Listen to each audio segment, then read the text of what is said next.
Here at Behind the Mask, we acknowledge that Aboriginal and Torres Strait Islander peoples are the original storytellers and custodians of the land on which we live and meet today. Behind the Mask is a podcast about sharing authentic stories. And in continuing that legacy of storytelling, we acknowledge that we're honouring and celebrating Aboriginal and Torres Strait Islanders' traditions, customs and stories. And we pay our respects to their elders past, present and emerging. Throughout most of my career, I haven't dealt with a lot of anxiety, and it was the first time I actually was faced with it, and I was really confronted because I was like, who is this person? I don't know who this person is. You know, the last place you want to be is walking out onto a stage and inviting 2,000 people to look at you in this moment of extreme vulnerability. Yeah.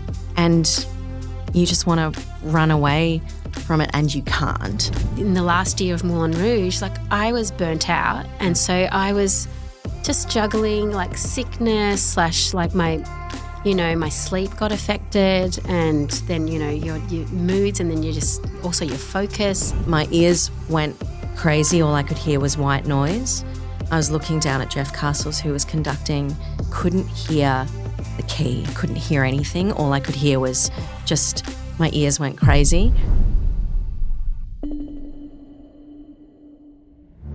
I'm Josh Pitterman. I'm a singer, actor and certified meditation teacher. I've played many roles in my life, both on and off stage, and I've worn many masks. But I've always had a curiosity for what's happening behind those masks, behind identity and the ego. I want to explore the real stories beyond the bright lights of people's journeys and get a VIP pass to the backstage tour of their lives.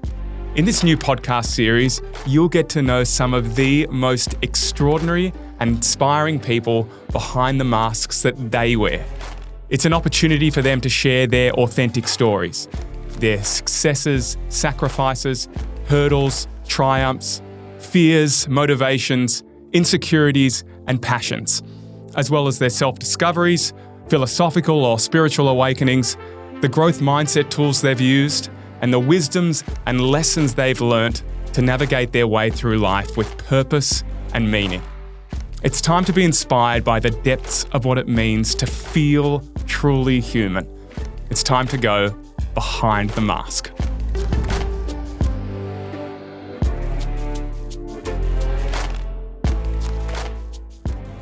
Today I'm joined in the Roland Media studio by two ridiculously talented humans, both of which I've had the pleasure of gracing the stage with literally combined hundreds of times. Yep. Welcome to the Behind the Mask podcast, Lucy Maunder and Alinta Chidzey. Thanks for having us. Now, you guys are fabulous, award-winning leading ladies of musicals. Alinta, you've starred in West Side Story. Yeah, we did that together. Jesus Christ Superstar, Chess, Showboat, Chicago. Most recently, Moulin Rouge. I know I'm missing lots there. Lucy, you've starred in Matilda. We did Beautiful, the Carole King musical together. Right. You're literally never, ever out of work. Right now you are playing Roxy in Chicago. But when you guys take off the singer, dancer, actor, I'm an amazing triple threat masks and let go of the identities and the attachments that surround those things, who's left? Who is the authentic Alinta Chidzey and Lucy Maunder? Who am I? Who am I? For me, and also Lucy, being a mum is a full-time job in itself, and there's not a lot of time to yourself, I find, which is really interesting to go, who am I underneath all these archetypes of, being, the sister or the daughter or the wife and the mum. And it's really interesting to go back, okay, who is that person? And when you ask that question, I was thinking, when I was a child, I just wanted to have fun. That was really the joy, finding that with friends or just being outside. One of my favourite things in life is just running. I love running, and then jumping into the ocean and just feeling that complete bliss. So I think for me it's just creativity and joy and just enjoying people, the people that I love. I love that. I also can't believe that cheekiness didn't come up as one of them. As who I am. Definite cheeky. You? No. Oh, what do you mean? Well, yeah. I mean, similarly, I have barely any time to myself, but I think, when we are in the daily grind of the 8 shows a week, my happy place is definitely not running ever. I would never opt to exercise unless I had to.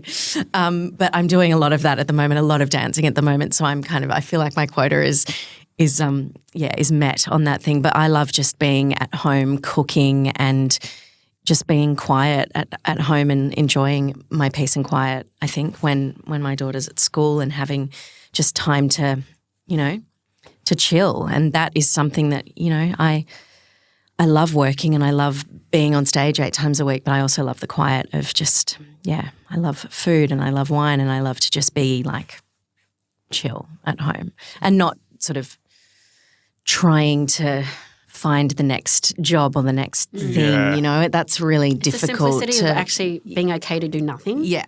Instead of feeling what's next, organising what's next. Yeah. Like I find myself also just completely like, I've got to do this, I've got to do that. But then actually going, maybe I need to just switch off right now.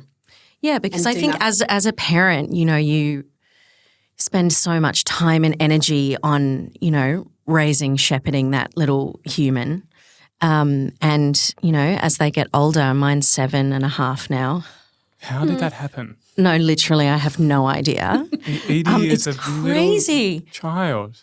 No, she's a teenager, I know. actually. Even though when she was like, how old was she when we did Beautiful? That's 5. Like 1. No, 6. Yeah. I remember her going out on stage, in warm-ups and stuff occasionally when you brought her. And we're going to talk about parenting a bit and being mothers in musicals. But she was a woman then. She's been an old soul, for sure. She's been here before in a sort of spiritual way. Like she's such a beautiful energy of a kid. Like she's just so open and warm and like takes everything in her stride, which has been a lot.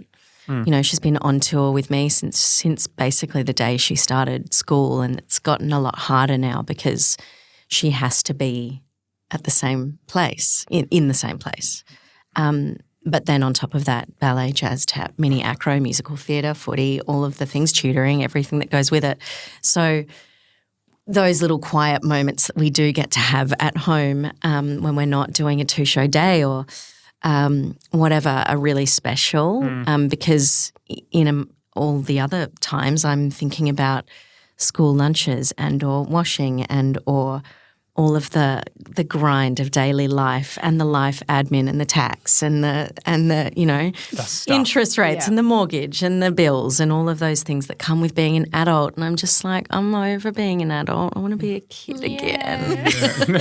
No responsibility. No responsibility, well, I know. You get to be a kid on this show, so that's good. You get to share stuff and just play, which is what, all our conversations are about on this show, sharing authentically, but from a place of play and working it all out. And there's a lot about this show is introspection. So you don't have to do your tax and you don't have to pay the bills, babe, for the next little bit or and cook it is, or anything. It's a very special show for that. It's one of the most enjoyable things I've ever done. I mean, you'd understand that, Linz, from doing it. It's just a true kind of, I hate the word gift, but it is. I mean, there's many things that make you both extraordinary, but how quickly you both went back on stage after giving birth. We're crazy. And I don't want to celebrate that in a way that that means that others who don't choose to do that are any less. We all Absolutely, have our way for sure. with that. I mean, I'm not going to have my way because I don't have to give birth unless I decide to star in the musical version of the movie Junior. But this is what you guys decided to do. At a practical level, at a functional level, but at an emotional level, at a heart level, how was that process? First and foremost, I wasn't sure I was wanting to have kids in the first place, but I think deep down I did, and I just was. It's always hard to know when you would choose to have a child, especially in our industry, when you're like, okay, the next contract's coming. Well, I guess that eliminates this year, and then COVID happened.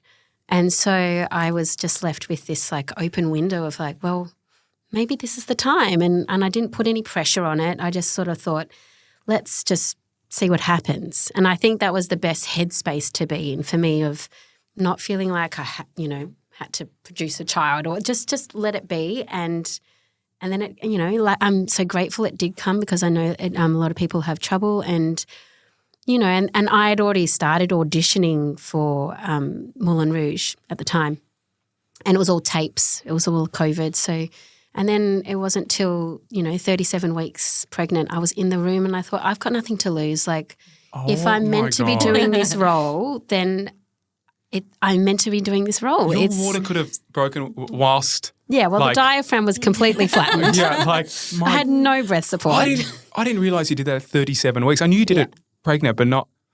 That's. Yeah. No, it was the same for Beautiful. Really? I was in at 38. Yeah.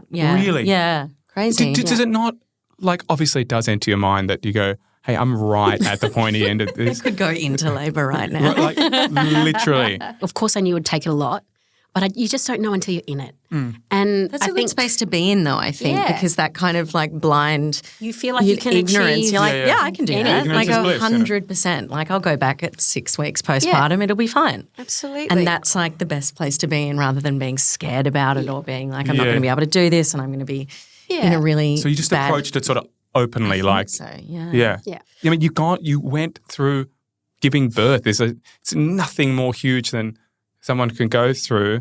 It just blows my mind just how extraordinary you can be to just go, yep, I'm that pregnant, and I'm going to go out there and put myself into that pressure situation, and then I'm just going to have this baby, and then I'm just going to rock up back on stage. Like, it just seems so easy for you to.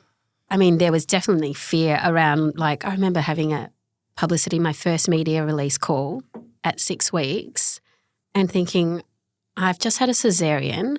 I'm lying in a bed, and I'm like, can barely sit up without feeling completely ruined. And then I was like, she's like, oh, have a shower. And I went, what? Go have a shower? I can't even get up out of bed. And so I was thinking, oh, wait, I've got to do, how is this going to even happen? And it's like, that's the thing of like trying to be in the moment and not think 50 million steps ahead, which is, that's where I think any anxiety or fear-based things really can drive this,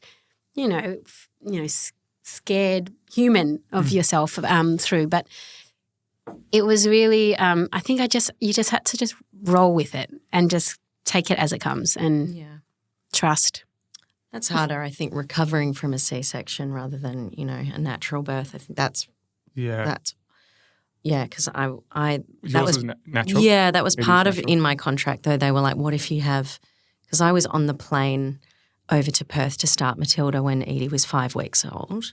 Oh my God. And then with Edie. Yeah. With Edie here. Yep. In your arms on the plane. Yeah, she was in my dressing room for like 9 months post that, which was. And how did that work? Who was Jared there? Was there, and Marianne was there. His mum and my mum as well sort of did rotation, because he came back to do a few different things for Opera Australia and Jesus Christ Superstar actually with you. Yeah, she was only 6 months old. So that was in Melbourne and I was in Perth and Adelaide and all over the place. And I don't think people realise, when we're in the gig economy, what we need to do in order to also have a family, like what we need to do to the functional parts of life. That's kind of it as well, isn't it? Like we were just like, we've got a mortgage and we've got just have to earn this money for this time. But yeah, when people ask me about Matilda, especially the beginning few months, they're like, how was that? I'm like, I've got no idea. I have no recollection of the beginning of it at all, because I was literally sleeping, 2 hours a night max and doing 8 shows a week. But you just kind of hormonally, you just run on empty, I think. I think it's adrenaline. I actually do believe it's adrenaline. I think same. For the first year, I felt like, yep, cool, we're just doing this. And mind you, like for Remco in particular, it was so hard for him because one, we'd just come out of COVID. It was, so he wasn't playing, he plays saxophone. And then it was straight into being a parent in half lockdown, half going back, for me going full-time work, which is just, it's like he's the one who had the postnatal depression because it was like, what? Who am I? The same thing of like, that going back to that, who am I without doing music, or who am I? Yeah, you know, just We were talking before we caring get on air. Like Yeah. for me, like COVID. The only reason this podcast exists is because of COVID, and because of feeling personally like I'd reached the pinnacle of a career with Phantom in London, and then the rug gets taken out from underneath you, and you're falling off the cliff, and you're going, "Fuck! If I'm going to fall, I'm either going to sort of fall with some sort of consciousness about this falling and going." And a lot of that was the question: if I'm not doing this, fuck am I? Like in just the flux of life that, as we approach 40 and whatever, and of trying to address deeper meanings to things, you just go, hey, is there more to it than just that sort of rat race? But also, I think stopping for, especially us in Melbourne, nearly 2 years. Yeah. It's a lot of stopping. Yeah, but it also made it was. I found a lot of positives in that. Like I loved not having to go anywhere or do anything, or the pressure to, I was just like I had my wardrobe of matching tracksuits, which I still velour. Oh yeah, yeah. No, well, anything really doesn't really matter, and they're still rotating. Don't worry about it. But But I was also at home with a 3-year-old, which was incredibly challenging.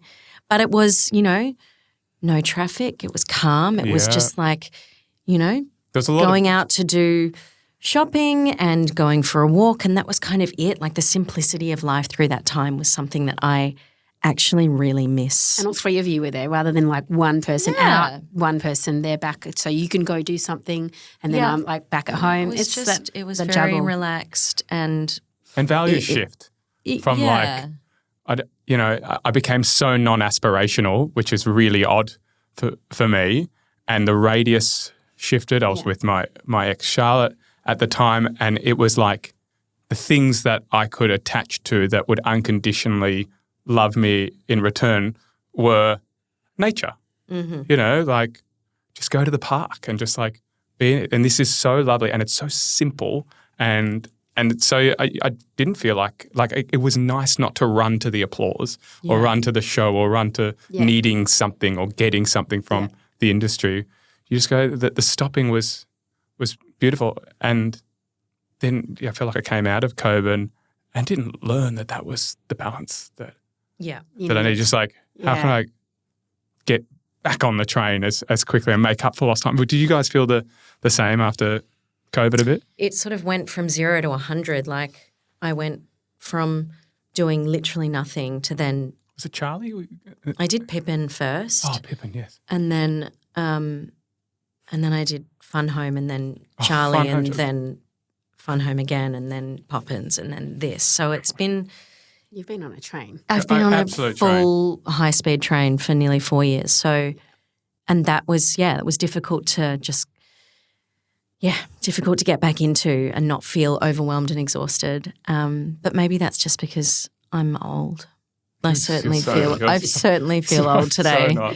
I coughed and I put my back out before. Like that's how old I am. Like well, I think that says more about doing 8 shows a week before. I was like, oh no, my back. On 8 shows a week, on that, because that phrase will come up a lot in this combo. How do you guys go with the expectations of the external ones of creative teams and of producers and of the audience, but more the one of yourselves, your own high expectations? Are you guys perfectionists? Oh yeah. Definitely. And I think that can be something that ruins me at times, because it's just like got to remember that we're not robots, and it's okay to have imperfections. Like we're just, it got us to where we are, I think, to an extent. Like you have to have some level of a barometer of like, okay, we need to have a standard. Mm-hmm.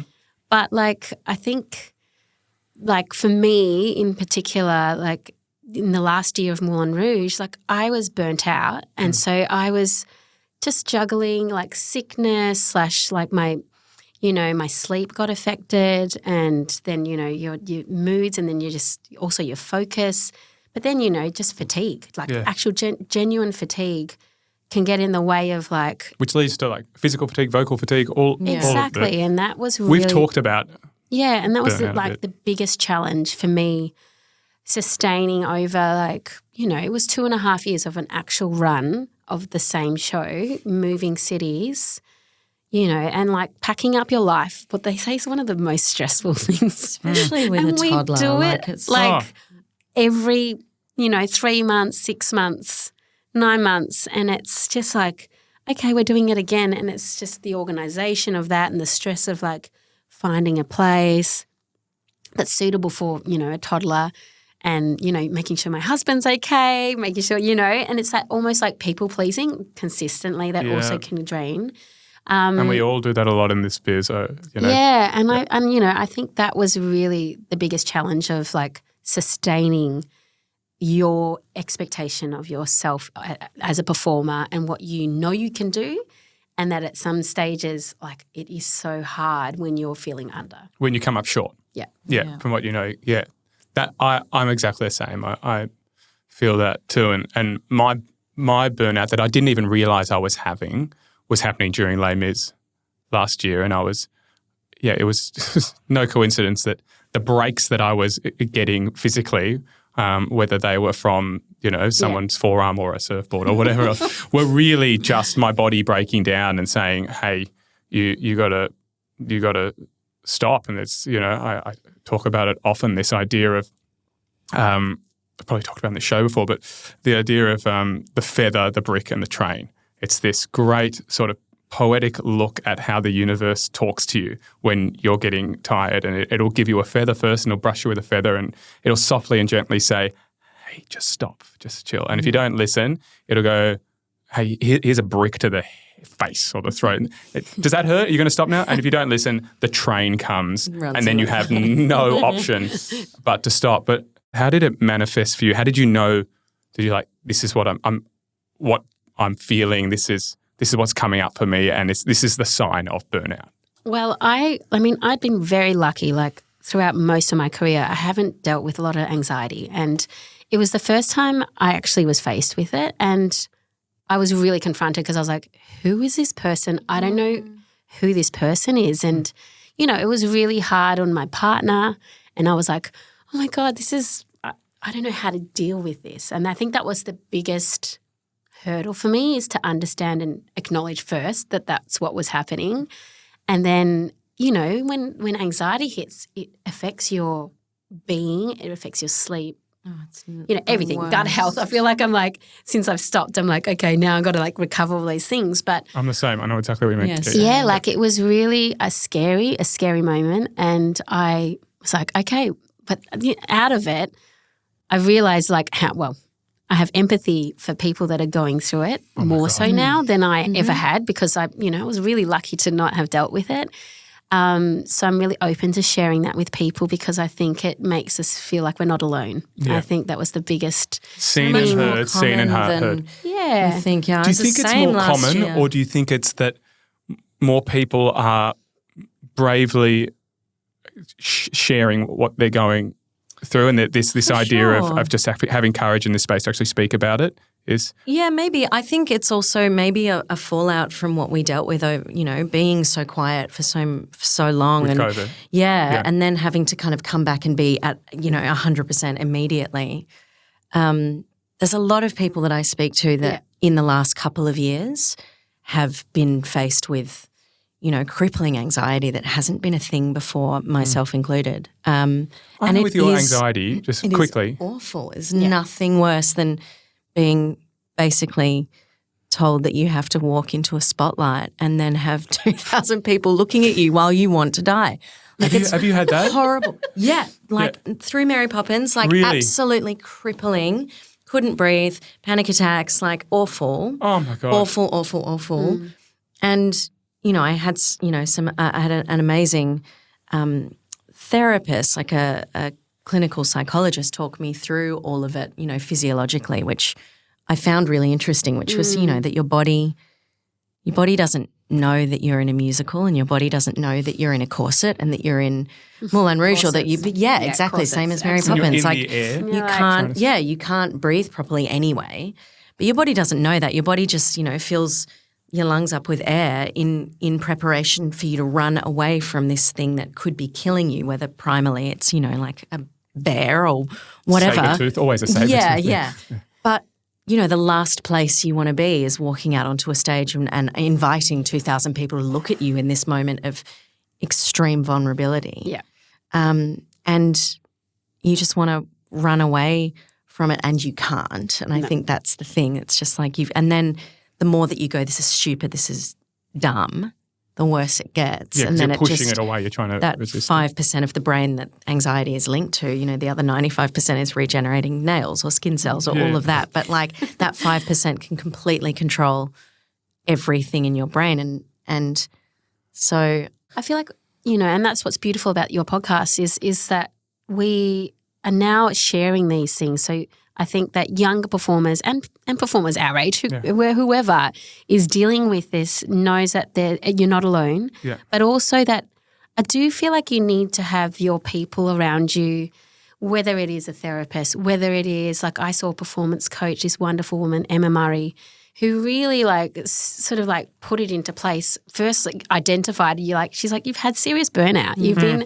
You went straight from birth into, and this is out of COVID, into rehearsal, into doing the show, and you've moved, 6 times in a year. It is insane. It's actually insane. And you put that on anyone else and they go, yeah, of course you're burnt out. But also that thing of having to do the exact same thing every day for hundreds of performances is not normal. It's not normal. There's, the grind of 9 to 5 work or whatever, and things can be mundane and they can be, the same. But handing the same prop to the same person when you walk and you cross the same person in the corridor, you give your dress to this, it's just, that's not normal. And I do feel like anxiety tends to creep in after you've done something a few hundred times and you start to go, I don't know the next line. And then your mouth says it. Yep. And then you freak out that your mouth has said it. And you're just like, I've done that and you just go, I'm not on autopilot, I'm present, but I don't know what's happening. Then you panic and then you sort of see yourself from above and oh God. It's just the worst. We're all speaking each other's truth here. I know, seriously. I remember having one on doing hairspray. It was probably, 11 years ago now. Corny Collins does those chats to camera. Hey there, guys and gadgets. And I just went, hey. And just it must have been about 20 seconds or so until someone else in the ensemble knew my lines and started tapping and sort of gave to me. And then it's all I could think about for the rest of the show. Literally. And the rest of the week and the following week. Yeah. And it sort of became this. And it's weird how you almost need to break that cycle somehow. Yeah, because your brain goes, it's happened once. As in, did you find a way to go? I don't think I had the tools as a 27-year-old to really know how to deal with that. I just knew I was highly anxious, but I mean, there's been subsequent things which talk about I'm sure you've had those things where everything's fine. The way you sing this thing, or the way you dance this thing, or the way you deliver this line is always fine. Then one day it's not, and then forever you have a thing it's not. Yeah, and sometimes it does happen again because you're manifesting. Have you had those things? It's that thing of your focus. Where is your attention placed? It's that, if I'm always focusing on that, then of course that's going to be the thing that goes wrong because that's all you're thinking about rather than all the other things that can. Totally. It's going that into one moment doesn't define your whole performance, but it becomes this. For me, there was one particular note that would send me into a total spin every single day, even though I'd done it hundreds of times before and it went wrong once. My brain goes, that's going to happen every time now. Not you've done it 300 times before and it's not going to happen again. Why would it? You just focus on the one time and you go, no, that's it. That's it now. What was the moment? If you'd be so willing as to share. Yeah, of course. I had a weird isolated incident in Brisbane in the season of Mary Poppins last year in January. And there's this bizarre spot in the centre of QPAC. I don't know if you've ever experienced it, but on Zero, It's kind of a dead sound spot. So hold up, like stage center, downstage? Yeah, sort of like, let's say wing 1. Yeah. And on 0, there's a sound kind of weird spot where you can't hear anything, basically. So I was in that spot and my ears went crazy. All I could hear was white noise. I was looking down at Jeff Castles, who was conducting, and I'd also been swimming with Edie during the day and diving a lot, so my left ear was already blocked. Anyway, I couldn't hear the key. I couldn't hear anything. All I could hear was just my ears went crazy. And I went to sing the final note of the Being Mrs. Banks, which was a really sustained long note over like 16 bars. And I was in a different key to the orchestra. And I couldn't hear anything. I think because the pit was open and the trumpets were right there and I was hearing different pitches and there was this sound waves happening and I was panicking and looking at Jeff, kind of looking at me, and I just couldn't hear anything. And I panicked. And then the next night I got to that point and I couldn't breathe at all. And I just stood in the spotlight and just like was just a deer in headlights. And did you sing or did you just? I didn't sing. I sang the first part of the note and then I just stopped. Oh God, Lucy. And thus scary. ensued 10 months of that crippling anxiety over that one note of the whole of the show. Yeah, and like then you add on top of it, a Melbourne opening night, which I was literally had a panic attack at interval and was like, I can't do the second act, I can't do it. And then you go, well, I have to do it. And my poor dresser, Sonny, was just there, who I love so much. She's my dresser now. Aren't they the best? The best. And she was just there and she was so calm and just trying to, talk me through it. But I was like, I don't want to walk out into a Melbourne opening night crowd and then like bomb in front of everybody. How embarrassing. But also then you go, come on, like we're not saving lives. But it is. But it it's feels so very important. vulnerable. It is very vulnerable. It's so vulnerable. You're just putting yourself out there naked, really, emotionally naked, vocally naked in front of people. And when you're in that state, it's impossible not to feel like it's not just all eyes are on you, but judging eyes are on you and all this sort of – so it's really fucking hard. How did you get through that? A lot of therapy, a lot of reframing my brain to like CBT, like just kind of accepting and thanking my body for trying to save me and trying to get me out of this life-threatening situation, which obviously it isn't. But your body doesn't know that you're in Mary Poppins. It was just kind of going, thank you for trying to save me. I completely acknowledge this. Let's put it there for a second just so I can get through this next 5 minutes and then we can deal with that rather than being like, stop it, stop it, stop it, which in turn makes it so much worse. I did a lot of visualization work. I did a lot of affirmations. I wrote down, all the things that could possibly go wrong, and then I switched them around and so there was a lot of that hard bloody work, self-help. It is really hard work. Yeah, it really is. But the opposite of continuing on that path of panic attack after panic attack, anxiety, disorders and crippling anxiety, I'd argue is much harder. Of course. And it takes that crisis to go, hey, I can't go down this path anymore. That's where I started meditating. It's exhausting, because the anxiety and the panic attacks were just too much. I couldn't go, I want to do this thing. I love this thing so much, but it's making me like this. I'm not going to be able to survive in this thing. I was really, really, really worried that going into Chicago post how hard that was for me mentally, I was not going to cope with this. But touch wood, so far it's been okay.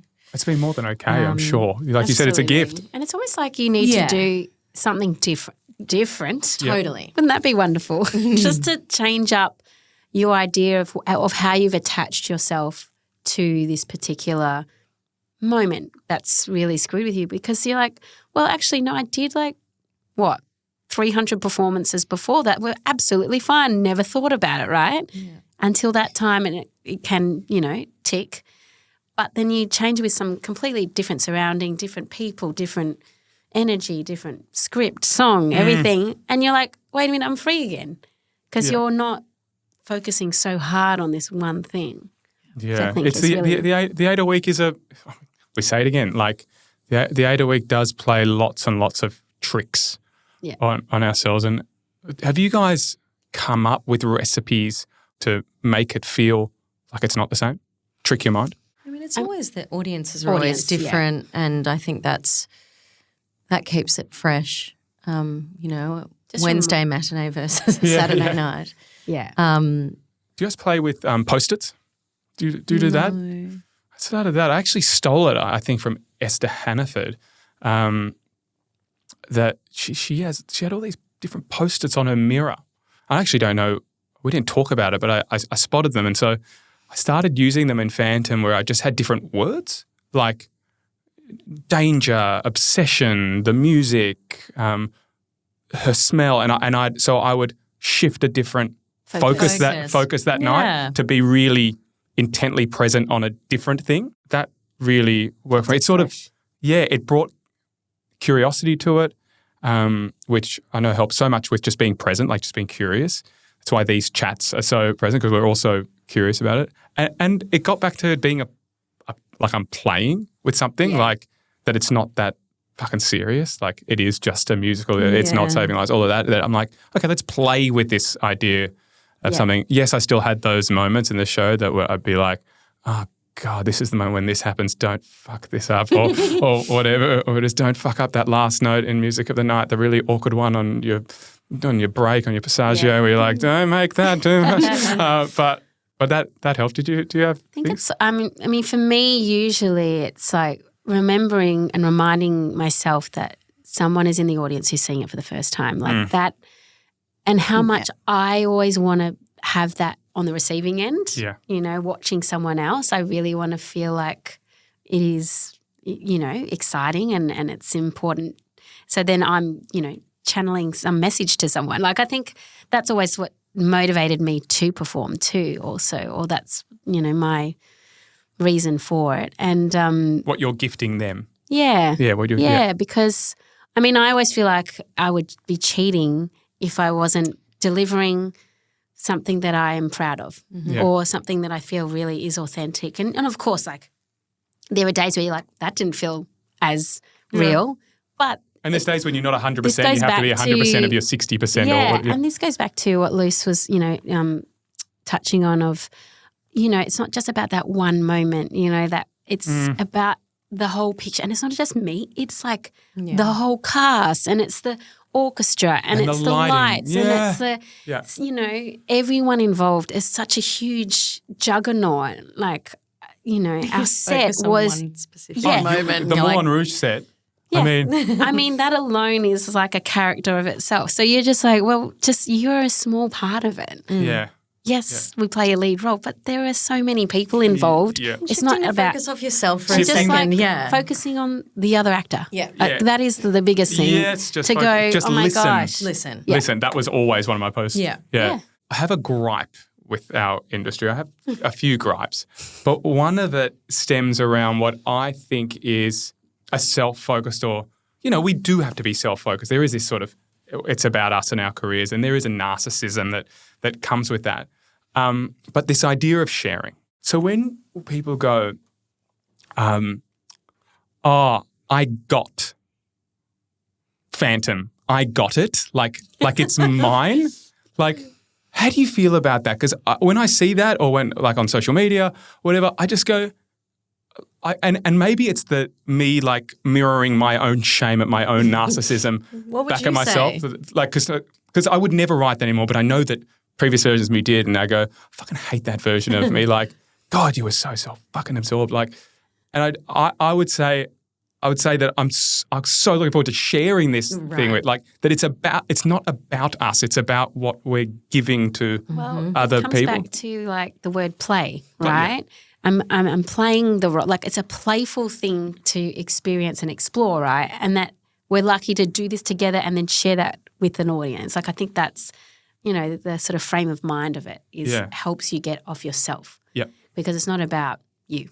Yeah. And the impermanence, I think, is when we say things like I got and having, when you then have to let it go because it's all impermanent, like no role you do lasts forever, no show you do lasts forever, and especially doing some shows where I'm the upteenth millionth guy to have played that role, that impermanence hits you even harder. You're just going through the line of people. You're just a part of that history of that role. So I think by saying I got it, it's much harder to then let go of it. And therefore sort of leads to another question. How do you guys go when you're not working and the identity of being in work and the identity that attaches yourself to that? Yeah, it's hard. It's hard now with my daughter in school. It's really difficult to then pick up and tour again. Yeah. I'm not sure. I'm really looking forward to exactly doing what I said. Having dinners together. Shall we have a dinner? Yes, can we? We've been meaning to catch up. Yes, so thank you for this, Josh. It's actually lovely to see you. Well, we sacrifice so much, and a part of that is just people forget that, while you're having that dinner at home, we're getting to the theatre and we're doing nights, and we couldn't actually see those people during the day because of all sorts of other reasons pertaining to life and families and this and that. I mean, exactly. On that, like, having just finished, I felt like I hadn't seen people, like my friends, for, I don't know, since the start of COVID, or not even before that, because I did Chicago before COVID. So it was like 6 years of just like show, COVID, show, and baby. That small thing which takes up all the time, but in a beautiful way. But it's also like that thing of just that release of just going, oh my gosh, I don't have to. I'm pretty good at actually saying goodbye to shows. I mean, really? I'm usually like upset, like going, oh my gosh, this is incredible. I love what I do and the family that you've made. I've met, like. But the show itself. Yeah, like I'm always like, especially when you've done it that many times, like, I will miss it. I will miss it. Like, I'll miss the people, but like, I'm okay because I'm actually curious to do other things too, because there is more than just doing the show in life. And I think that's what I found really important, is to also have other things that I love that help me, ground me in another way to go, okay, that's what I love aside from theatre. Yeah. What are those things? Well, I love playing tennis. Yeah. I know we didn't get to quite play because I'm exercising again. Well, what's been interesting is literally I feel like since I've stopped the show, I was like, oh my gosh, and like my body feels like it's like, oh, and like, I've really been like sort of like feeling it in my being. Like I'm like, okay, it's telling me to just stop for a minute and be okay with that. Burnout, but we'll do that. Yeah, literally. Just having the moment to enjoy life and, seeing people again, those connections that, make you feel like you're part of community. I think that's been really important, especially like, making friends with families in the hood and being home, because I feel like I haven't been in my place. Like, I think we bought our place like a year and a half, before we finished. And I was like, I haven't even lived in it. And then we finally lived in it. And I was like, oh my gosh, now I'm finding, that switch is there. I have hardly been home even when I've been in Melbourne. But yeah, it's beautiful to have a moment. To stop. And then we were supposed to play tennis the other week, and then you rolled your ankle. Yeah, it was great. Oh no. Yeah. And it's still rolled. Yeah. It's like, this is definite like feather brick tray stuff, but it's ankles. They just take don't forever. ever go to bounce. I went to bounce and fractured my ankle 2.5 years ago, and it's never been the same. I had a ball though. It's really fun. That's great. That's a great piece of advice to give to Alinta. It took 2.5 years. And it's never been the same. That was me jumping from trampoline to trampoline, having an absolute whale of a time, and then misjudging, and then coming down from 3 meters in the air onto my ankle. That was not ideal. That just sounds so painful. It was so painful. Yeah, but I was like the third adult that had been carried out of bounce that day. None of the kids were affected at all. Were you doing a show at this point? I was about to do Charlie, so then I had to I had to do 8 shows a week on an ankle that wasn't meant to because I wasn't I'm so on glad work cover. you get to stop in this time to let your ankle recover. Is it all right? It's always happening. it'll Like be the world isn't happening to us; it's happening for us. Yeah. You know, and it's going. Yeah. Hey, Linda. And Here's it's the train, and darling. it's that Stop. thing of like, even when those things arise, like weirdly, I got an infected finger, like all these just weird Random things. shit. And I'm like, I've been pretty good. I mean, apart from burnout, for like 3 years, and then all of a sudden, I'm like, and my body's just like, ooh. But isn't it like sometimes the universe just going, hey, you know that tennis thing that you want to do? Stop. That also takes energy. No, you won't. Just trying to enjoy life of hitting a This is ball. my job. No. You Sit. can enjoy life with a cheese board. Yeah, That I can do. sit and be still. Hey, I want to talk about auditions because I know there'll be a lot of people, especially younger people listening to this who now never want to be in musical theatre after. Sorry.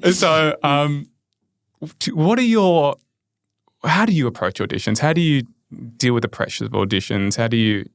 What are your audition tips, tricks, wisdoms, learnings? I feel I've become better in the sense of knowing, as long as I've prepared the material enough to be able to go in the room and be really happy with what I do. Of course you get nerves, but that's normal and that's a great thing because you want that fear that something is important. Yes, you care about what you're doing, right? Care. So that's wonderful. And it's also just how you harness that and use that in your performance. But as long as I've done the work and I feel really happy with what I've prepared, then I've just got to let that go on the table. And then, if I'm right for the puzzle, which is the biggest thing that you don't have control of, and it's like control what you can control, and the rest of it you just got to let go and then go, cool, I'm really happy with what I did in the room.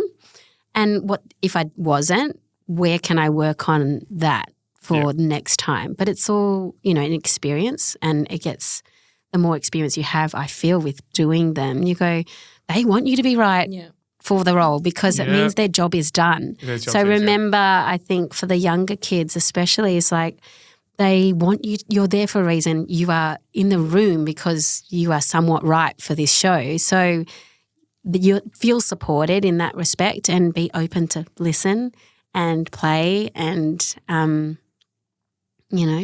be you as much as you can to that role, filtering through your authenticity to what you can give to it. Oh, let's just bottle all of that.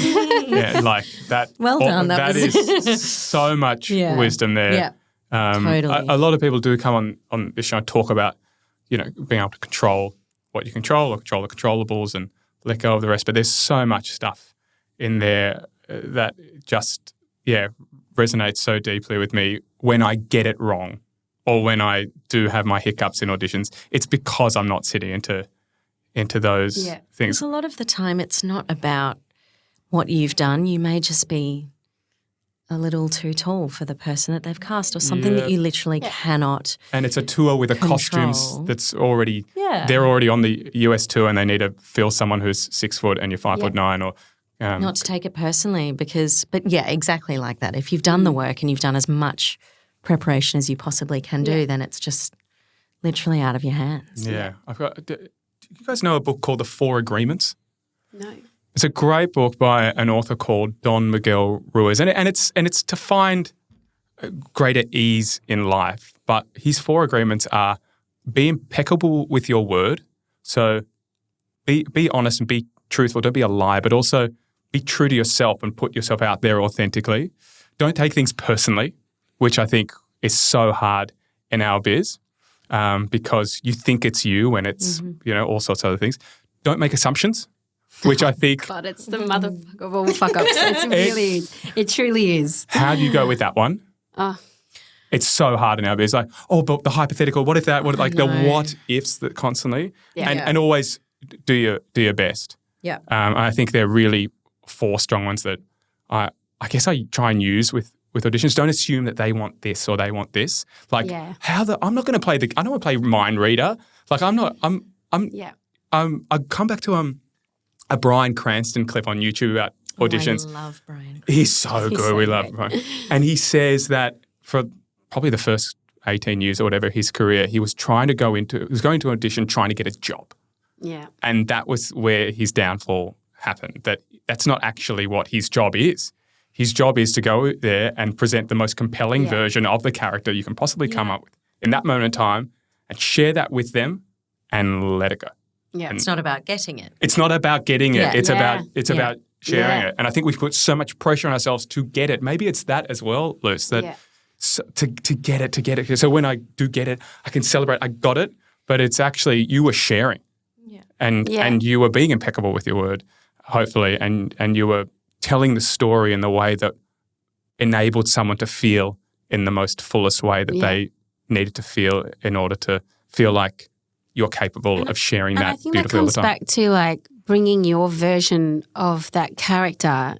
It may open up their ears and eyes to what the character could be rather than what their cookie cutter have seen before. And yet, yes, okay, maybe it's a little askew, like maybe it's a little off, but at least you've shown a version that sits with you. And if that's the most interesting version they've seen, they'll go, oh, I'll remember that person. That's really cool. Can we direct you to do this?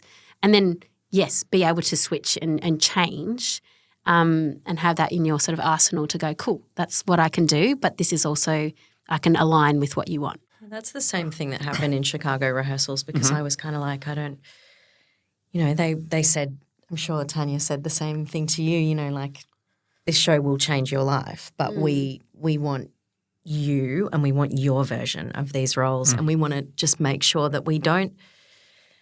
That's not to say that there's any right way to do it, which is the beauty of this show because I have adored every single person I've ever seen in these roles in this show because it's just so bloody well written. But just being kind of comfortable enough in yourself to be like, it's okay if it's different to last time. It's okay if people are, expecting something and and sort of sitting in that and being like, we're just completely different performers and people. Yeah. And no matter what they do with the direction, like it's always going to be different. Yeah. Absolutely. We talked about various things, therapy and this and that, but what are the things that you go, hey, that like just in an 8-show week or in life that you go, that is what grounds me. That's what I need to get back to more of me. When you've got a little human that is like, what do I do? When's the time? Yes. No, but also it could be that's that. a really good thing to ground yourself because, you can get caught up in, all of that stuff, making assumptions, not caring about what people think and all of the, like musical theatre the whole time. And then you look at this little blank canvas of a human, you're like, I have to give, energy to you and not distracted energy and presence and quality time and, because we work nights and because we are away and often kind of, the schedule is so crazy with publicity and with all of that, those moments of actual, sitting down and having that real quality time, I think is very grounding. And then you go, oh, this is a whole other life that I have to kind of Yeah. Absolutely. And it is, what I found really interesting for people that are listening that with families and that is you really do also have to schedule time, not just also with your child, but like with your partner, because that is the thing that also sort of gets pushed aside priority-wise because it's all about child, show, whatever. And you're like, oh, yeah, you're okay, cool. And there's like this weird like, wait, that's like, that was the beautiful part of who I am too. I need to also nurture and give time to that and like, go, okay, I need to get a babysitter to do date night or whatever it is. It's like, for me, it's like balance of life. Like that is success to me of like, doing what I love, family, exercise, being in nature, whatever it is for you, eating, naturally. But it's really finding that balance with everything because it's like, and having time for yourself and not feeling guilty for it because I feel like that's how I got through the first year, was like giving, but then I literally had just nothing in the tank left because that's all I was focusing on, and I didn't nurture that part of myself to have time to meditate or to write. Like I love journaling too. I feel like that just like there's something about the written form that gets all those things that are floating in my head down onto paper, kind of just makes it, I don't know, process it or something. There's something magical about having time to do that and reflecting on what it is that you want to, I don't know, the thoughts that are coming to you. Yeah. A lot of people talk about how powerful journaling is for just getting out of the head. Like, because you can think, oh, yeah, okay, that's what I think about that. Yep, cool.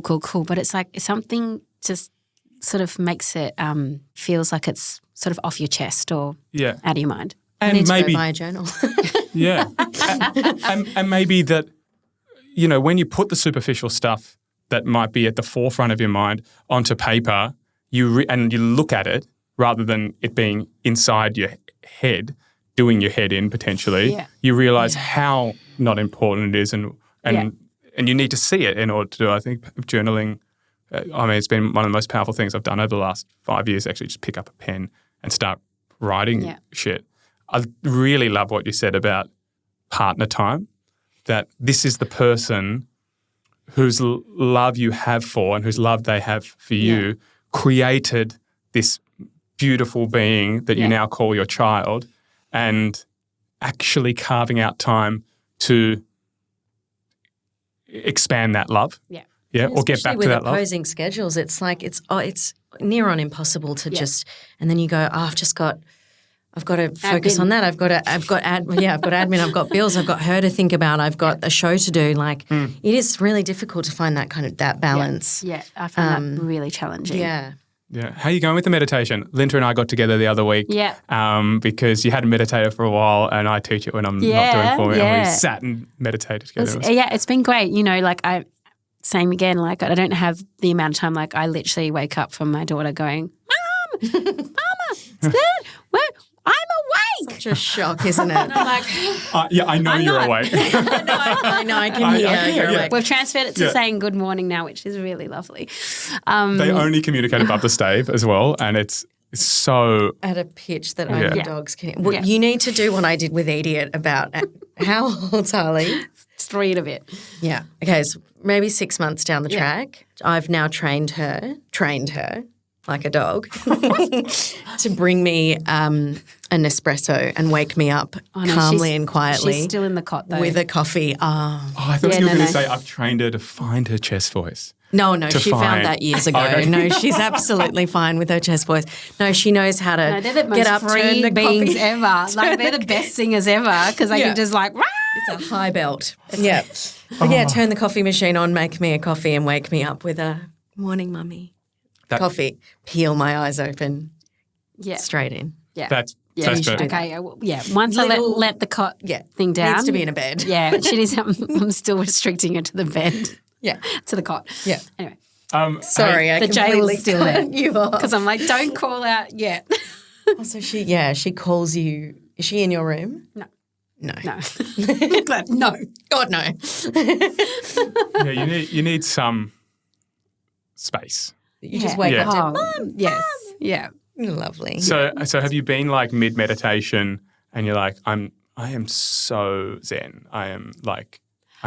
Yes. I've had moments then you get and then I've had a top C from the other room. Yeah, no, I mean top Z actually.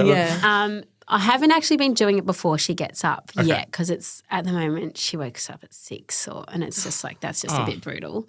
So not quite.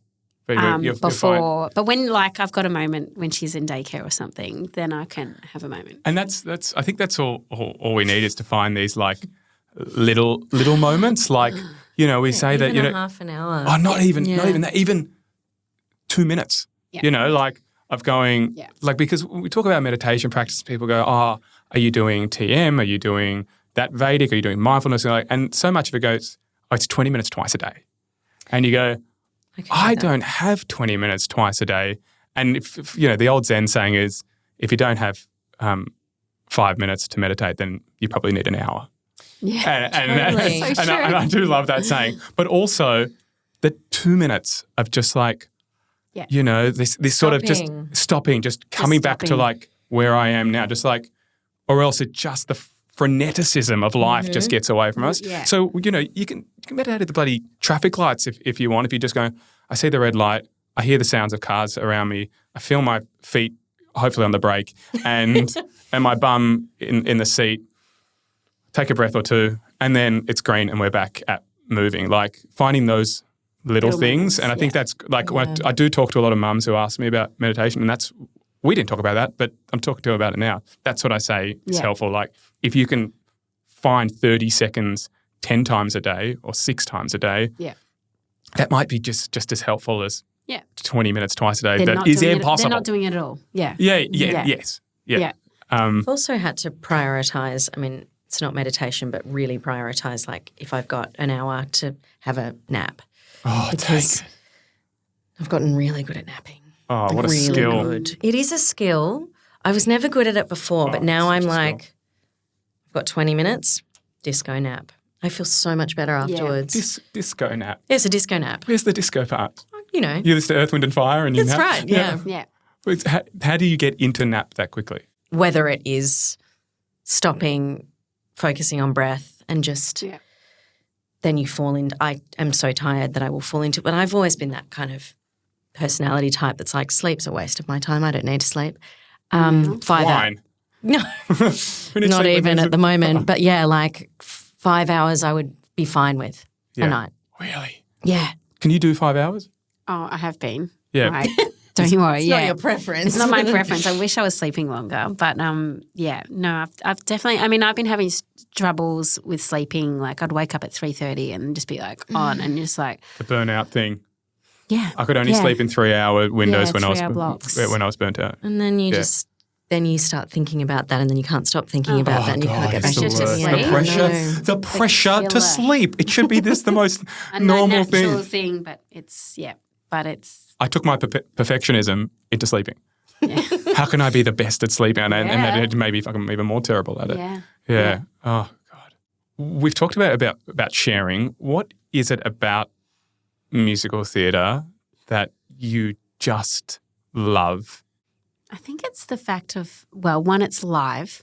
I think that's, had that connection with being taken on this journey of a story that literally either can you be an escape or makes you feel something, whether it's excitement or, cathartic experience that you go, it just sort of unites the audience and the people on stage together. I think that's what it is. And when you say escape, do you mean escape from somewhere or escape to somewhere? It can be Both. both. Yeah. It could be just like you're in a completely different world. Like for me, I know a lot of people's responses from Moulin Rouge is like, I just felt like I was taken into a world. It was just, it was a spectacular, and it was just like you just didn't think about anything else for a bit. Yeah. It was wonderful to be just taken out away from that. But then I think through the story, like people were really like had moments where people were like, oh my gosh, like that brought me back to this moment of my life, or that was really healing, or, or the just complete plaster of like, overstimulated opening number that people was like, oh my God, that opening number, I didn't know where to look. It was, you couldn't think about anything else. If you were thinking about something else, I don't know how, because it was just so, So it's like stimulating in that sense of like, whoa.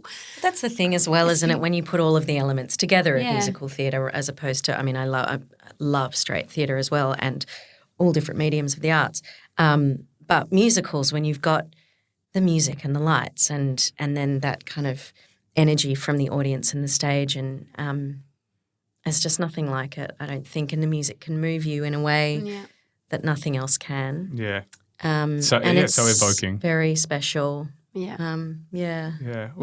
I talk about this with I don't know what you call Asher in my life. I call a guru. Let's call him a guru.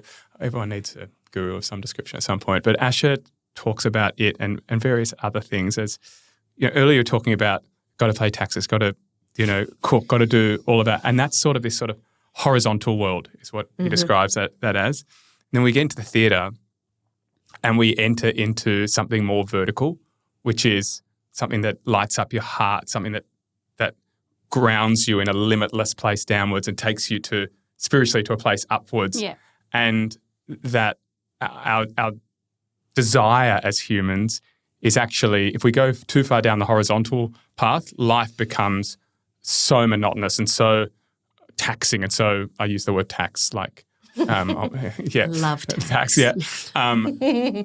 And stressful in one way. And if we go down that sort of vertical path, like where, we're just on an acid trip the whole time. And so it's our duty to be at the intersection of those two spaces. I feel like theatre does that for absolutely. me big time. That's probably why no matter what, I'll never let it go. Yeah. Yeah. Yeah. That's the best. It's magic. Yep. Yes, exactly. It's magic. Lucy, Alinta, thank you so much for coming on Behind the Mask. It's been a pleasure to chat to you both. I love you even more than I loved you before the episode started. Thank you. Well, thanks for bringing us together because we haven't seen each other. Lovely. Appreciate that. Yeah. It's lovely to catch up, actually. Little coffee and a disco nap afterwards. A disco nap, yes. Oh, I've got to get my child from school. Yeah, perfect. Thanks, darling.